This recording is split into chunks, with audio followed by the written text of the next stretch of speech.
All right, so continuing on with challenges, there are a lot of challenges and benefits that match up with Rice Chapter 5.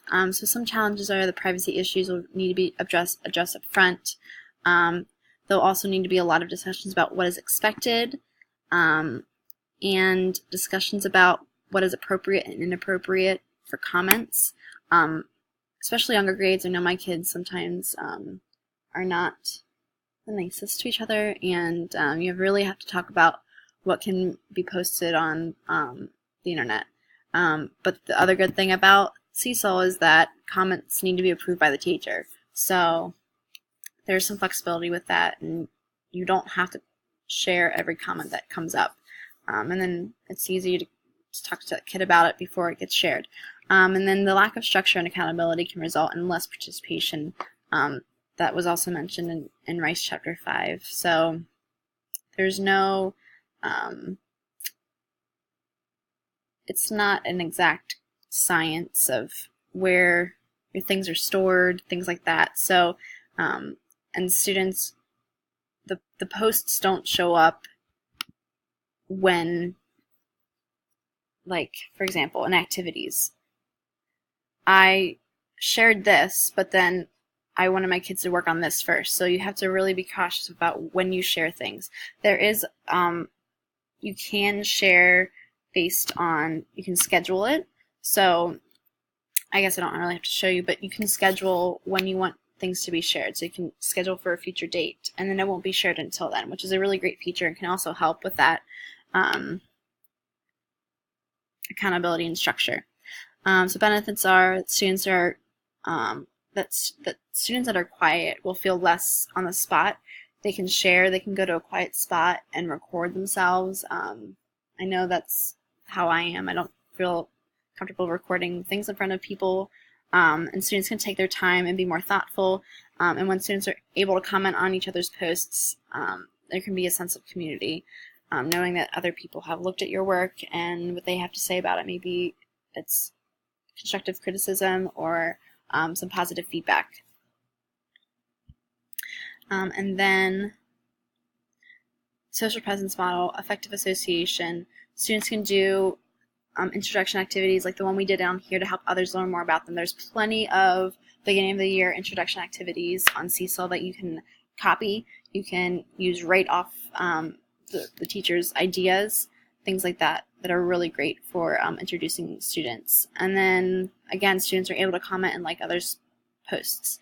Community cohesion, just like in this class, students can review and comment on each other's posts.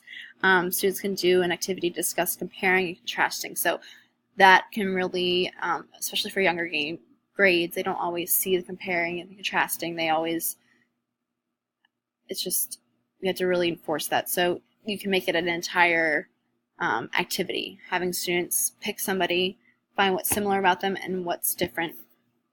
Interaction intensity, students can post several times a day, and you can do pre, formative, and summative assessment. That's what I love about CSOL, is the recording factor, that it's something that they can record themselves doing, and then we can go back to it and look at it a little bit later. So, for example, I don't have one on here, but even for reading to the iPad, they can read.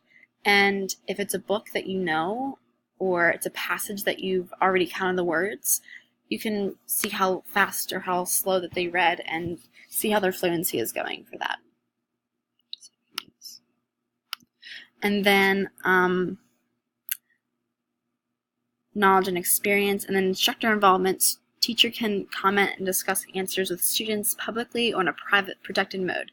There is a mode where you can comment so that no other students can see it. So like if it's something that the student needs to go back and redo, it doesn't have to be publicly announced to the entire class. I mean, and that's even if a student clicks on the comments to look at. They have to be physically opened to see the comments. They're not seen for everybody to look at all at once.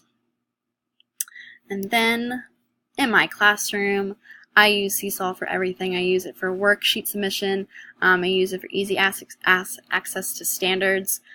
Everything is, we're going to be having standards-based report cards here pretty soon, I believe next year, and that helps so much with getting all of the data that I need.